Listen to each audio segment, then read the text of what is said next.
Good evening, everyone. Welcome. Thanks so much for joining us for this virtual UMiami Health Talk. Tonight's subject is how academic medicine is advancing anterior cruciate ligament, or ACL, surgery and rehabilitation.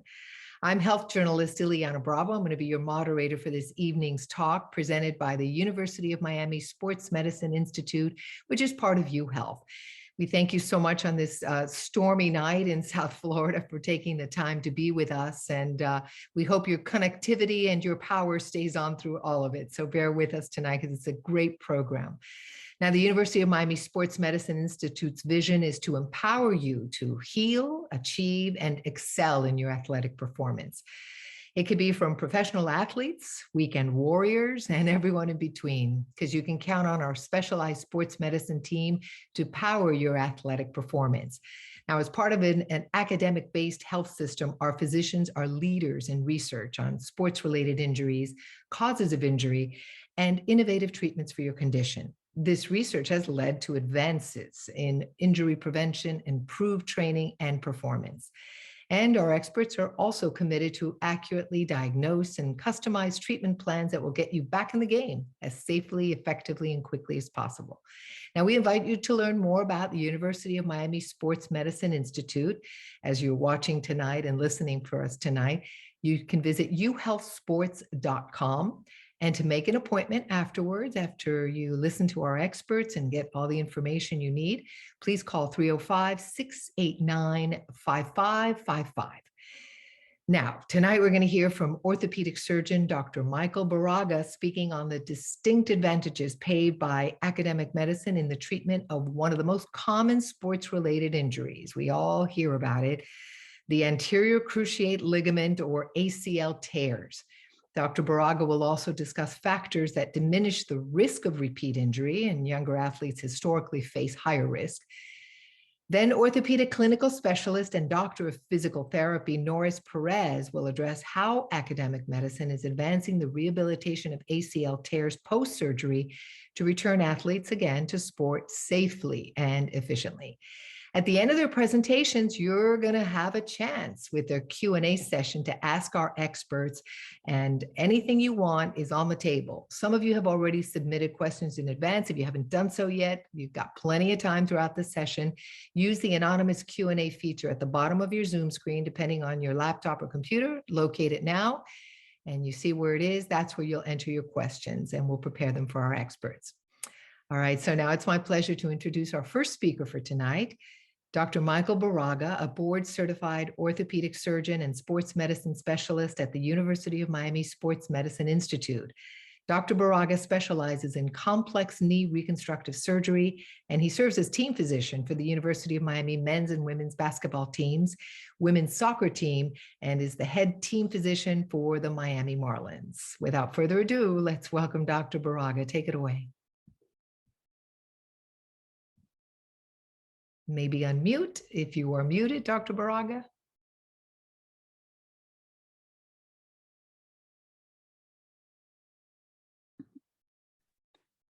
All right. You are. So much, Ileana.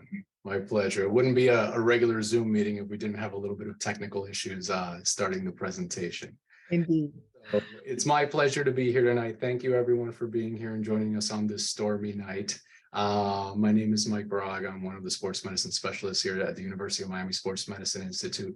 And today I'm honored to be speaking to you about one of my favorite topics, one I'm fairly passionate about, and it's the treatment of ACL tears.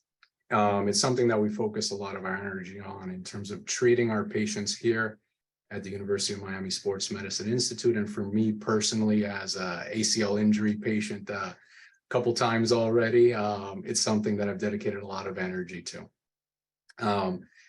So ACL tears, right? So activity and exercise are outstanding. We promote athletic activity in sports, and every year it's estimated that about 60 million children participate in organized sports in this country. Now, unfortunately, with sports participation, we can see some injuries happen, and approximately 2.5 million knee injuries are associated with sports every year in adolescents, with the most common sports being football, basketball, and soccer.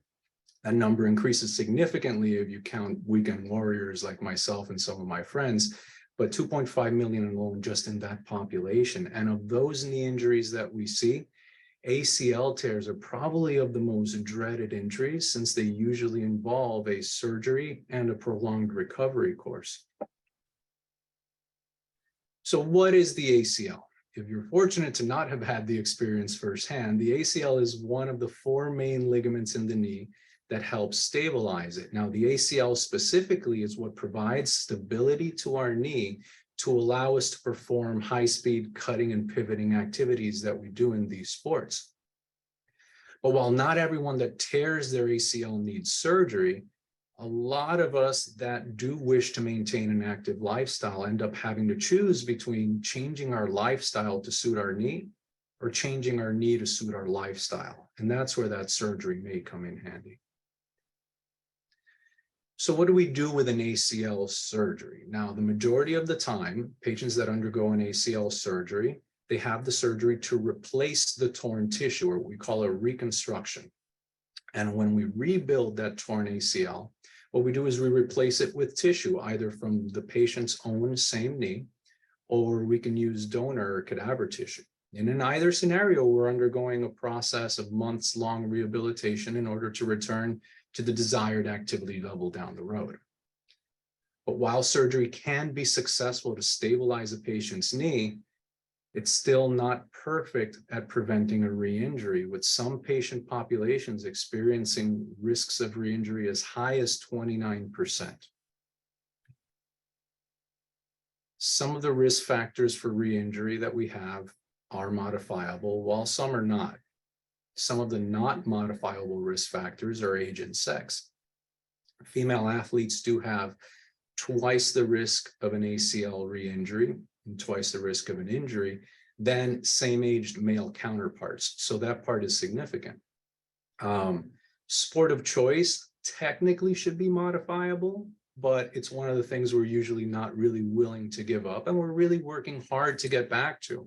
So while we can choose to change the sport or give up the sport that led to our injury, a lot of times we're really motivated to try to get back to it, and we set it as one of our goals. Now, fortunately, there are several risk factors that we do have control over. And that's where I think academic medicine really has a benefit that we can help our patients with. And these modifiable risk factors are your surgical technique, and within surgical technique, the graft or tissue used. And then finally, but certainly more important than last, is the rehabilitation and psychological readiness to return to sport. So how do we reduce the risk of ACL re-injury? When we talk about surgical technique, often we talk about anatomic versus non-anatomic techniques. And what does this mean? So if you think about ACL surgery is kind of like a game of pin the tail on the donkey, except that you can actually see what you're doing, okay? So if you look at the pictures here, on the top left is an MRI, and the green circles are centered around the normal attachment sites of where the ligament, the ACL, attaches to on the bones of your tibia, your shin bone, or the femur, or the thigh bone. The X-ray on the top right is a picture of a patient after they've had surgery, where you can see the same green circles placed where the ACL was placed, that graft, that tissue that we talked about. And they're pretty similar in terms of position. In the bottom left, you can see a picture, actually what we see during surgery. You can see where the ACL was attaching on the bone. And what we do, that sort of pin the tail on the donkey, is really look exactly where the patient's anatomy is telling us that that ligament belongs, and we're placing the new ligament graft exactly in that spot. So that's what defines an anatomic reconstruction, restoring the patient's anatomy. Non-anatomic reconstructions are surgeries that are done outside of where the normal anatomy is. And if you look at the picture on the bottom right, you see the green circle of where the ACL graft should go. And then you see the red circle of where it was placed in that particular surgery, which is unfortunately pretty far outside of the area. And why is this important? Because proper surgical technique is controllable. And proper surgical technique can help reduce the chances of extra unnecessary surgeries for our patients. So how does this tie into academic medicine? So we are an academic medical center, so we're tasked with teaching the future generation of orthopedic specialists and sports medicine specialists. So not only does our surgical technique need to be sound, but it needs to be up to date. And we need to continue our own education and maintaining up to date with these techniques so that we can not only perform at our highest level, but teach at the highest level and allow that education to continue. Within surgical technique, it's not only performing a surgery well, but also with the latest techniques that might help improve outcomes for our patients. Now, lateral extraarticular procedures are a specific set of procedures that have more recently come back into light in the setting of patients undergoing ACL surgery. And as surgical techniques have improved, there are still subsets of patients, though, that have a higher chance of re-injury, especially our younger, more active, higher level athletes. These lateral extraarticular procedures have been shown to decrease the risk of re-injury significantly. As you can see in some of these sample studies that I pulled on the left, with the pluses being the percent of re-injured patients that had the lateral extraarticular procedures in addition to their ACL surgery, and the minus the percent of patients that had the ACL surgery alone. And what these procedures do is that they significantly decrease your risk of re-injury in certain patient populations when it's technically applicable. So why academic medicine? Because these are the things that we need to pay attention to, be up to date on, and really lead the charge in educating us and the community on when we should be doing this and applying the latest treatments for our patients. Now, within surgical technique, I would include graft choice, but it's important enough to warrant its own mention. So graft choice is basically choosing the right tissue for the patient, okay? While a surgery might be technically sound, placing the wrong tissue in the wrong patient can lead to failure, or what we call graft-patient mismatch. Now, numerous studies throughout the years have shown that the use of cadaver tissue in young patients playing cutting and pivoting sports leads to unacceptably high failure rates when compared to using their own tissue for reconstruction. That's not in everybody. There's scenarios where it's appropriate, but there are certainly scenarios where it's not. Now, even though we can use the patient's own tissue, some of those specific graft choices can lead to either an increase in re-tear rate compared to some of the other own graft tissue options, or more importantly, some unwanted side effects from using that specific tissue from that knee that can affect the patient down the road. So being adept at using many different options, not just one or two, really helps us avoid these unwanted complications for patients, but also provide them individualized care. So let's go over a little bit about the options that are used in terms of own tissue. Bone patellar tendon bone or patellar tendon graft is certainly what has been considered for a long time a gold standard. It's been around for a long time, very thoroughly studied. It's used regularly in high-level athletes with pretty good success. However, there are some downsides to it. It is associated with a higher chance of pain in the front of the knee or pain with kneeling, and it can be associated with higher rates of arthritis in some patients. So wherever there's a positive, we also have to consider the potential side effects. Another very popular graft choice is the use of a hamstring. Hamstrings are taken from the back of the thigh.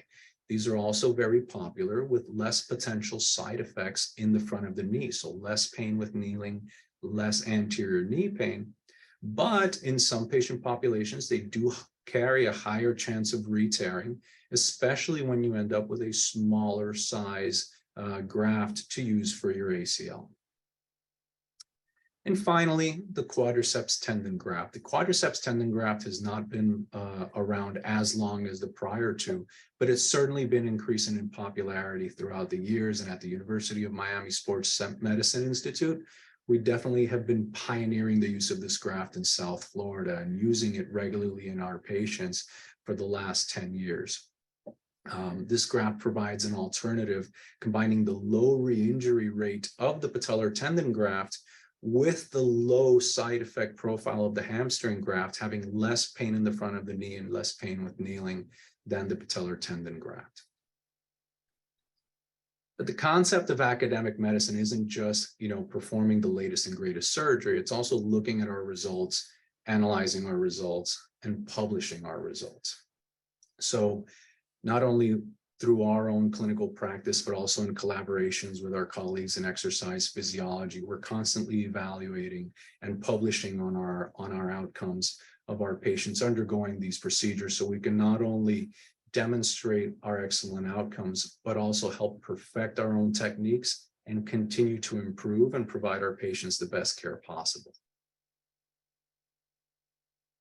So rehabilitation, extremely important, and this is a modifiable factor as well, okay?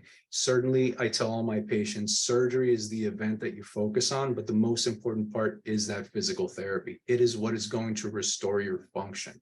We can stabilize your knee in surgery, but that's not getting you back to sport, okay? Really going through this process to gain the confidence and the physical ability to be able to get back to your desired activity is absolutely key. Now, traditionally, ACL reconstruction rehabilitation, we're focused mainly on a calendar-based timeline to sports.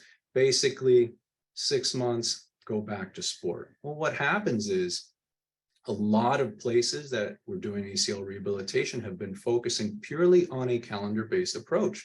There was a study looking at over 200 studies that reviewed the criteria of return to play after ACL reconstructive surgery, and they found that 85% of the time was used as a criteria to return to sport, and that 42% of the time it was the only criteria used. Now, this is important because all too often patients are told that magic number of 6 months, even though thankfully that's been decreasing.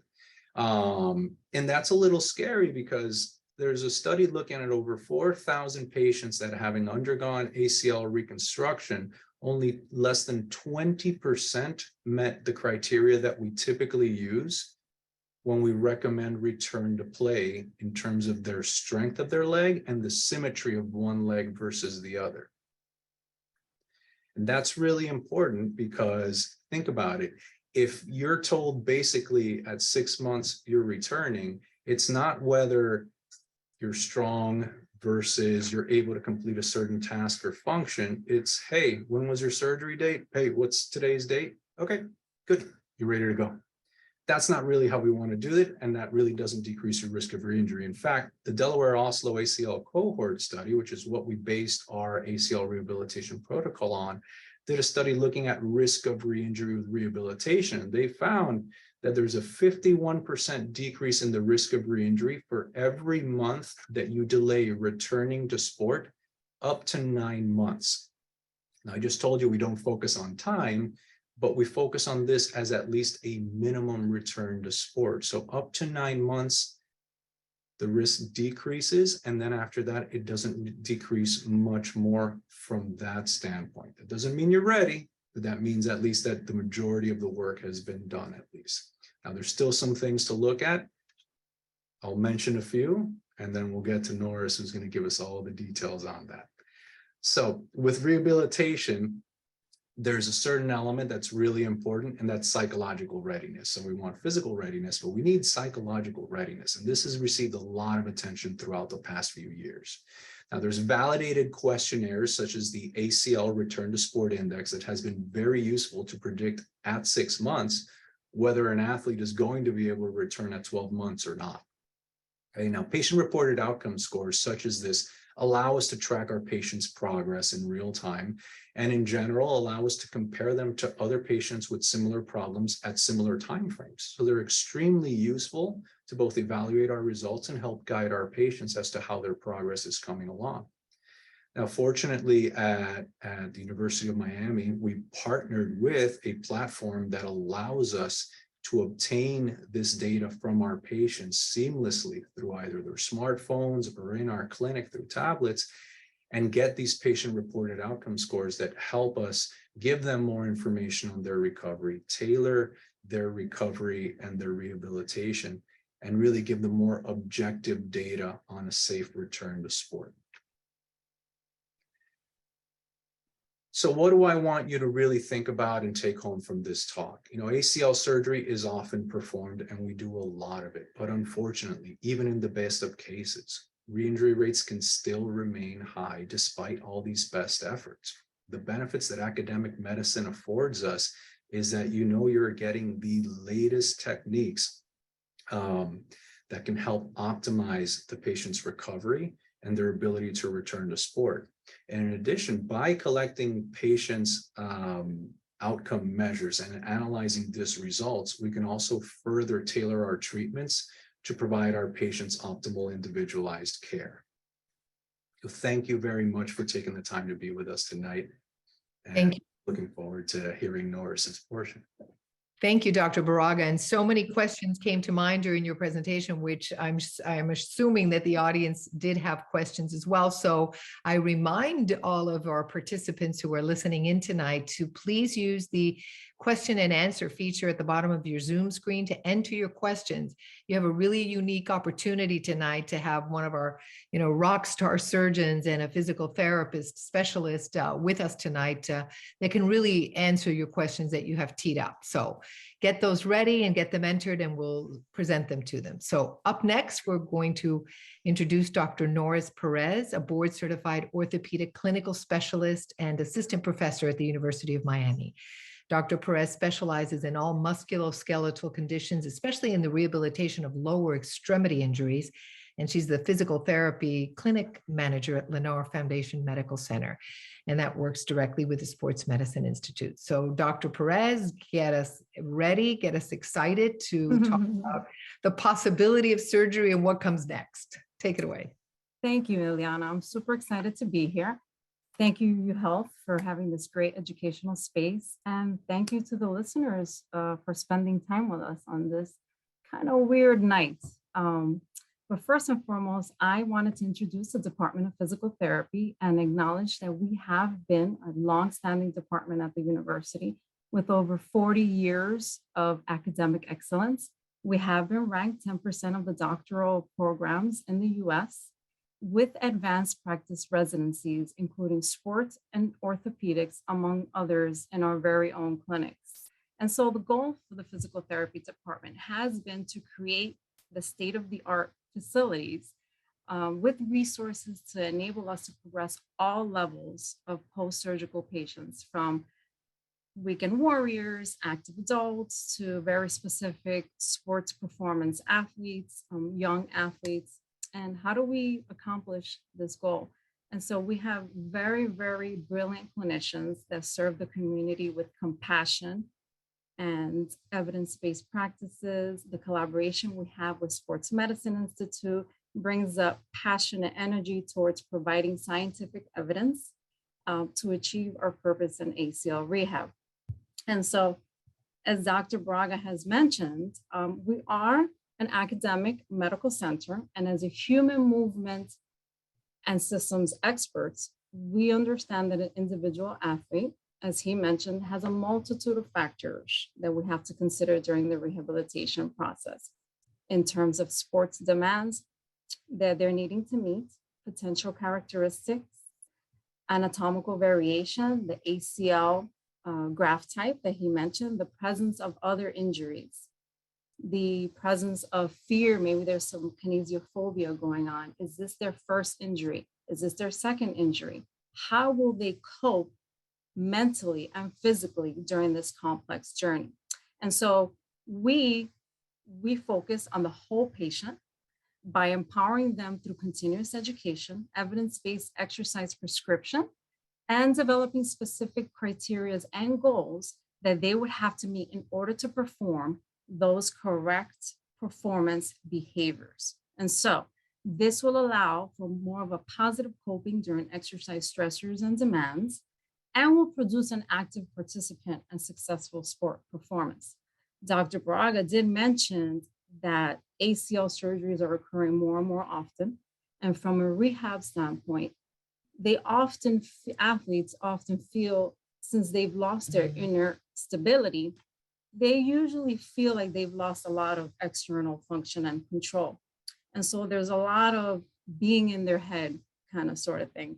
And so by listening to the patient's needs identifying and developing the specific sport goal that they're required, we can have a profound effect on their mental and physical readiness during their entire rehab process. And so the focus is on the whole athlete, focus on education through this criterion-based process that we develop, which is self-paced, self-driven, and will improve self-efficacy by achieving goals and expectations that they will have to progress through the entire rehab process.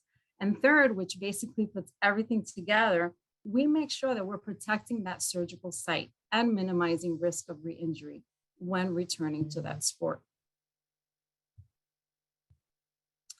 When we focus on the whole athlete, we're really promoting successful performance with active participants. So research studies have said that a lower psychological readiness can actually lessen the likelihood that that individual returns to their sport because of decreased efficacy, because of fear of re-injury. And so it's really important that we achieve a self-confident, self-aware, and self-motivated athlete. And we use appropriate support systems through this. We use the newest technologies that we have here at Lennar. We use many educational resources. We're continuously educating friends, family, coaches, and other disciplines are brought just like sports medicine. We usually do this. We can either do this as prehab before surgery, at the day of surgery, and definitely after rehabilitation services. Some of the patients, when they graduate, they often come back for maintenance and monitoring of that athletic performance that they provided here before. And so we use many forms of self-reported functional outcomes, like Dr. Baraga has mentioned, which give us quantitative and qualitative data that I'll explain a little further later on, but helps us assess how well or not well the athlete is doing, thinking, and actually performing. And this is why we treat the whole athlete. This is an athlete that is now performing at a high explosive, either double limb or single limb, but we also have to consider, we got them from a normal function to now an athletic high performance function. That could be a little scary. And so we have to make sure that they're mentally, physically, and technically ready for that sports performance. I wanted to mention before we get into the rehab criteria that another wonderful thing that we have that sets us apart from the community is the collaboration that we have with sports medicine. So there's usually not only the physical closeness that we have because they're right next door, but we're usually able to engage with the patient at the same time that sports medicine does, so that we continue that cross education and there is no loss of time after the surgery has been done and rehab. And so our protocol that we've developed is really a structured checklist to give to the patient from the beginning and is continuously reviewed throughout the rehab. This helps the athlete's mental readiness with early expectations and confidence that they're going to be able to continue moving on towards their specific sport goal and moving towards different phases as they get stronger. But this doesn't mean everyone's going to get there at the same time. These criteria are customized to each patient with rehabilitation milestones designed for them to return effectively and safely. So what does that mean? The specific criteria that we're giving them also goes along with their biological healing process, because we can't change biology, but we can certainly help them manage through it and gain critical milestones along the way. So for example, here we have phase one. Phase one is what we call quieting the knee. What does that mean? This is a foundational phase where we concentrate on reducing swelling, reducing pain, reducing fear, but we're also gaining mobility and strength.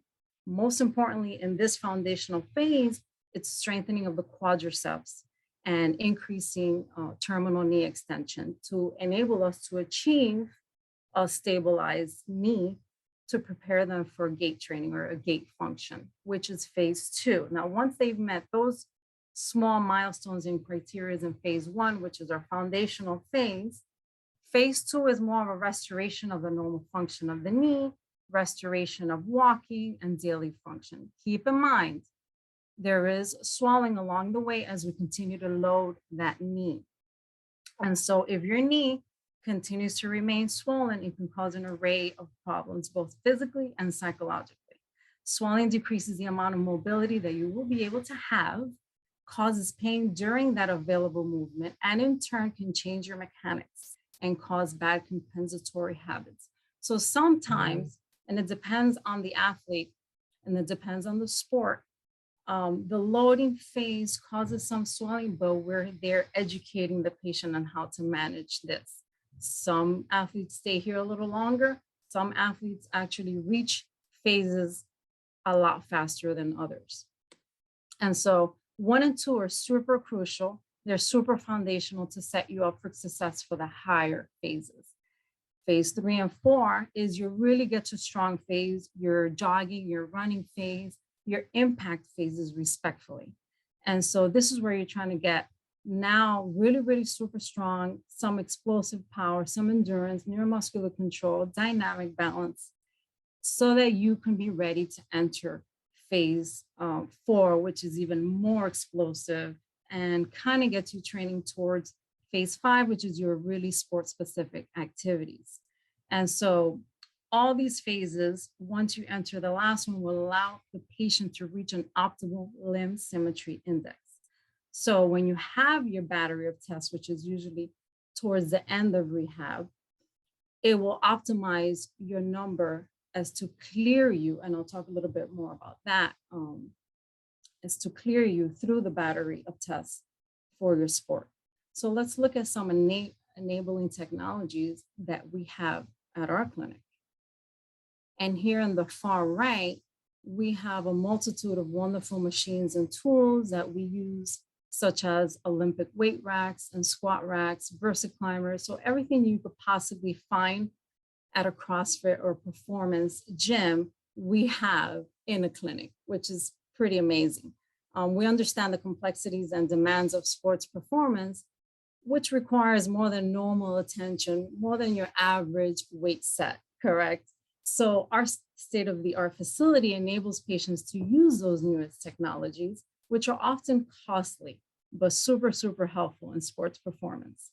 If you see here on the far left, you will see that that's an anti-gravity treadmill, which allows users to walk or run with a reduced body weight in an enclosed, controlled environment. The therapist or the patient can actually control and adjust the amount of body weight and speed that they'll be able to do according to the healing process, according to what's happening in the limb. And so the user or walker runs or walks on the treadmill belt surrounded by closed air, in which we are able to, if you can see through the clear there, we can able to analyze their biomechanics via video analysis. And next to that, very important, is our Biodex Pro. Our Biodex Pro, which is in the middle, gives us a reliable, valid, and objective measures, which utilizes a software system that we can print out and give to the patient. This is very important because it's also an educational resource for the patient. This system assesses the patient's maximal muscle strength. It is defined as the muscle's highest peak force. So we can gather potential harmful weaknesses and in turn, use it as a strength training program to prepare them for the next assessment or the next level. So we can do this either isometrically or isokinetically. The word isokinetic means that the limb, once you're on this, is moving at a constant speed with a varied resistance throughout a range of motion. So this mimics high explosive force productions, which are needed in sports performances, correct? The other is isometric testing. That's usually done during the early phases of rehab. That gives us a maximum muscle contraction, but only at one specific range and no speed at all. So what that means is it's a muscle maximum hold against the machine's bar. And we use that data not only to compare against the involved hamstring strength, which can give us some dominance information, but we can also get a hamstring quad ratio to compare the involved versus the uninvolved.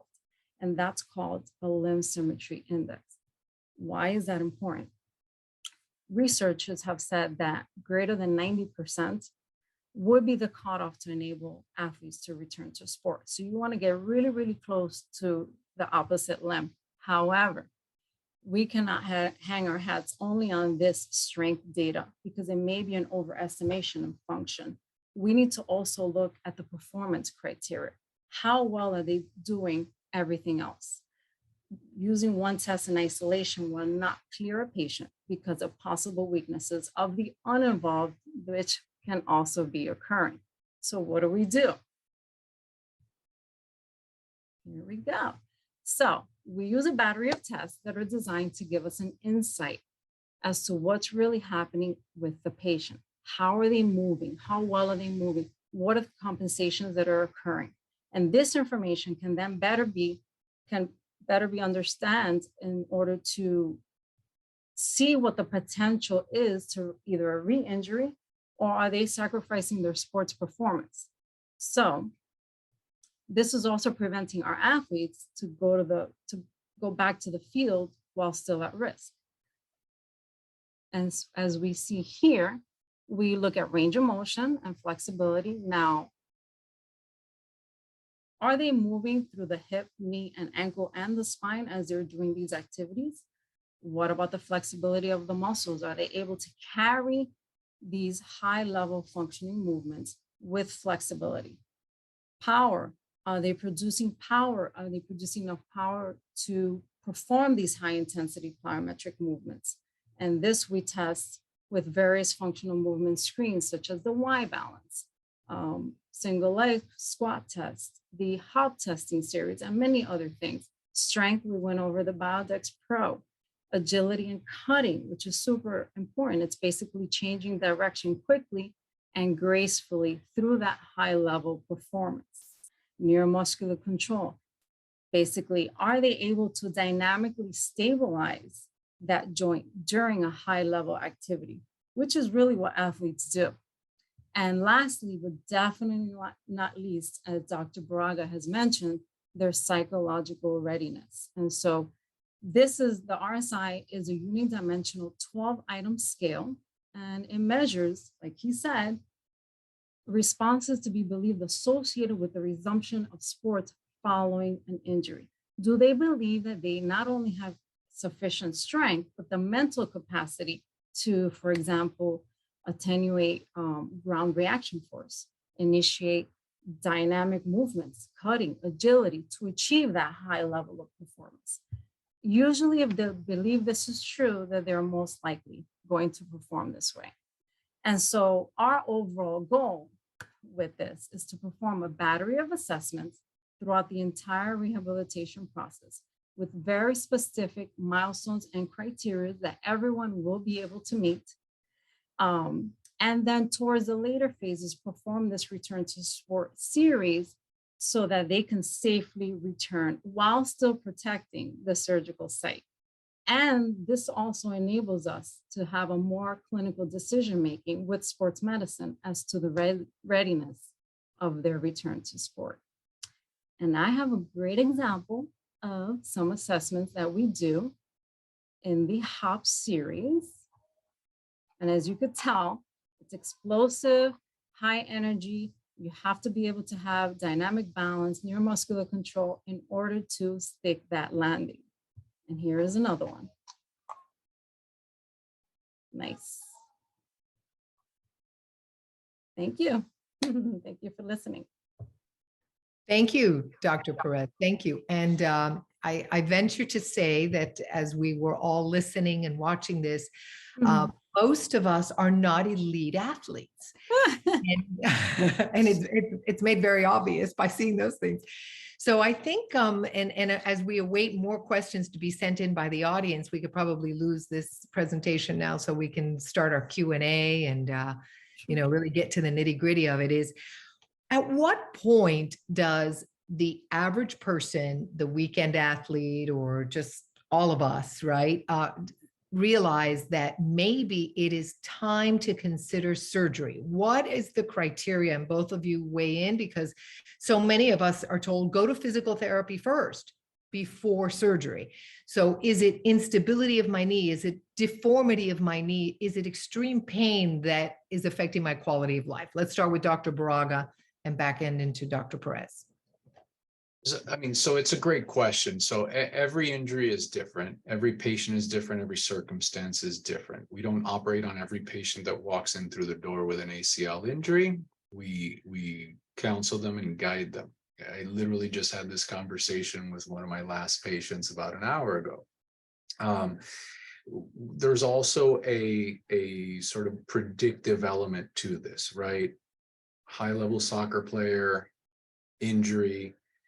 Can I rehab this? Well, what's the natural history of not having an ACL? You don't need an ACL to live, but if you're going to do high-speed cutting and pivoting activity, there's a very small percentage of patients that can successfully do that without an ACL. What's the risk of trying to do that without an ACL? So once your ACL is torn, there's other structures in your knee that are now trying to stabilize it, including the meniscus and other ligaments, and those can then become further damaged if they're not damaged already.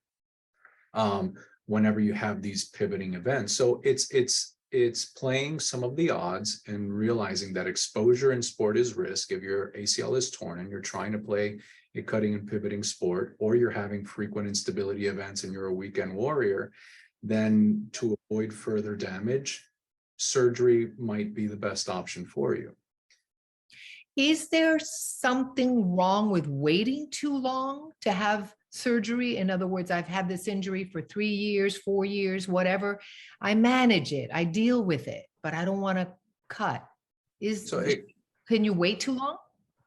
Yeah, absolutely. There's such thing as waiting too long, and there's also the opposite end. There's sometimes you go in too early, and that has risks, right? So most studies show, especially in the pediatric population, that between 3 and 5 months, if you have not had a meniscus injury, you will at that time. So you definitely, as more time passes, you are more likely to develop meniscus and cartilage injury. I tell my patients it's probably related to the number of instability events you're having. If you're fairly sedentary and you sustain this injury falling down the stairs and you're not having instability symptoms on a daily basis, physical therapy is going to be a great option for you, okay? Assess the symptoms, give them an opportunity. Where we struggle, and we have these conversations with our patients, is I would definitely struggle sending a 14-year-old kid to go out on a basketball court and prove again with another injury that they would benefit from a surgery when you know what's likely going to happen in a high-speed cutting and pivoting scenario. So Dr. Perez, it bears repeating some of the techniques you were talking about to rehab, let's say pre-surgery, not post-surgery, but you're trying to avoid surgery if possible. What are some of the non-surgical techniques people can use? So some of the most important things that people should do is strengthen, and gain that dynamic balance and that stability through other means, through other muscles, through other joints. And so we have to try to retrain them on how to do that. It's really about strengthening and optimizing that range of motion that you still have, strengthening other muscles to enable you to get that normal function. Usually the ones that don't opt for surgery are those that just want normal life function, that are usually not going back to that high level performance. Is there such a thing, Dr. Baraga and Dr. Perez, that my ACL or MCL tear will improve on its own without surgery? So MCLs apart actually do a great job at healing on their own. The environment inside the knee, however, for an ACL to heal on its own is quite limited. Traditionally, the answer is no. There are a few reports of, with time, an MRI appearance of an ACL injury. Mind you, I'm talking specifically of what something looks like on an imaging study, not feels like when you examine in terms of looseness. Reports of patients having what appears as a torn ACL on an MRI follow-up after rehabilitation looks perfectly fine afterwards. I think, you know, imaging is an adjunct to your diagnosis. It should not be, I don't treat MRIs, I treat patients. All right. So my patient needs to have functional instability, symptoms of an ACL tear, a history that goes with them injuring their ACL, and then, oh, by the way, their MRI also confirms it, right? So all those things to make sense in order to make the right recommendation. But we don't operate in a vacuum. We don't just treat imaging studies. So I think you have to take those things into account. I think all these things are possible, but I think you have to understand what is more likely or less likely. Correct. The other thing is, you said surgical techniques matter. And that's why we're here at academic medicine, you know, the best. It's not just for the elite athletes. It's not just for the professional sports team. It's for all of us. So here's a question that I came to mind too, as you were doing the presentation, Dr. Baraga, is what do you take into consideration when deciding what graft type to use? The autograft versus the cadaver, et cetera. What's the criteria there? So for me, it's definitely a conversation with the patient, and this, you know, and you hear plenty of patients that, you know, they come for a second, third opinion, and I was just told this is what you're getting, and that's fine, you know. But you know, I think part of our role here at an academic center is to be facile with different options, and I trained under probably like the father of individualized ACL surgery, whose goal was to individualize it to the patient. And part of that is to take what they're doing, what their sport is, what their activities are, what their anatomy is, take all that into account and apply that. So you take a 17-year-old high-level soccer player who, as I presented, if I use cadaver tissue in them, will carry somewhere between a 3 to 4 times higher chance of failure. I tell them cadaver tissue is an option, but we're playing a game of decreasing the risk of re-injury. So to me, that's not an option for you. And if you tell me that's what you want, we're going to be here a long time talking about why it's probably not the best, but it's an option. Conversely, if you have your older 42-year-old weekend warrior who wants to go out and play basketball once or twice, you know, a month, hey, cadaver tissue might be an outstanding option. So there's no absolutes here. Okay. It's really tailoring to the patient, the sport, and what potential side effects they could have in that particular tissue.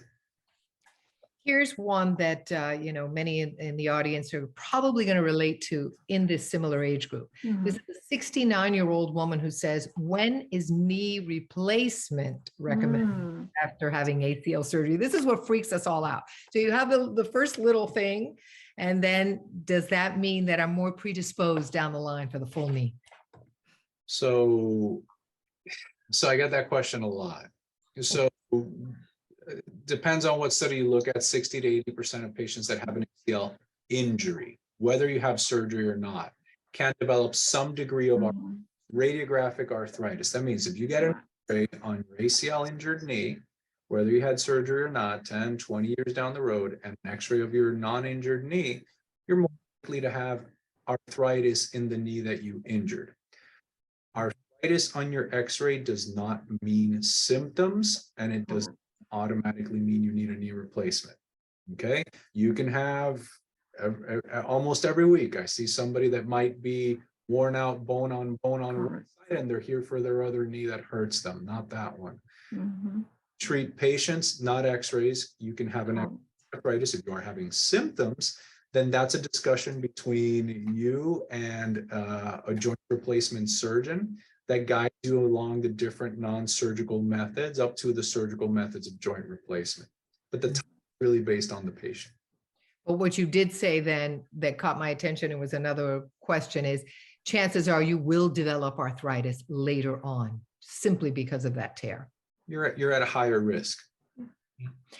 Now, let's talk about men versus women. You said 50%, women are 50% higher, 2 times the risk of men of ACL tears. Why is that? Just by our anatomy?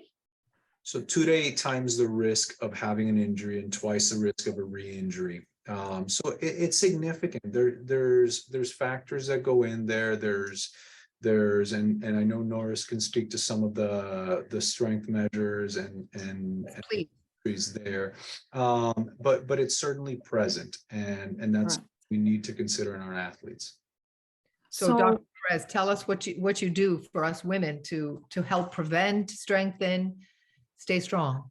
So really, the optimal rehab is to get everyone, whether they're female or male, to their optimal performance, right? To their greatest strength, their greatest power, so that they can achieve that sport again. However, the research is really not too complete and valid. It is still being explored, and differences in terms of rehab differences. But there are studies that show that they have found that men usually tend to perform better at certain explosive activities after rehab, such as the hop, during the end of the rehab, such as the hop testing.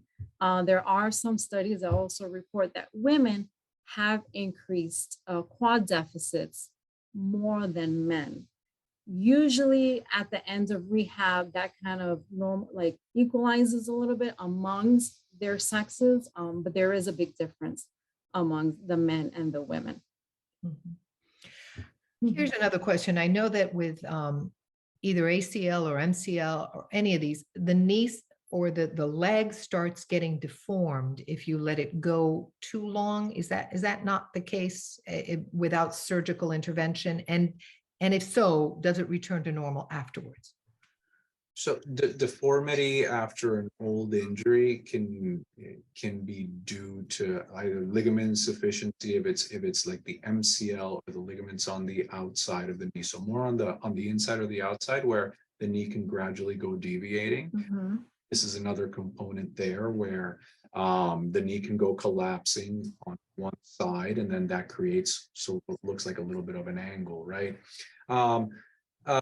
Most things can be corrected. It's just a matter of whether you're willing to undergo the procedure or whether it's the right thing. You have that problem in a 30-year-old, and that might be amenable to what we do is a corrective osteotomy, where we have bones and realign them. If that is now a 60 or 70-year-old patient, then that might be corrected with a knee replacement.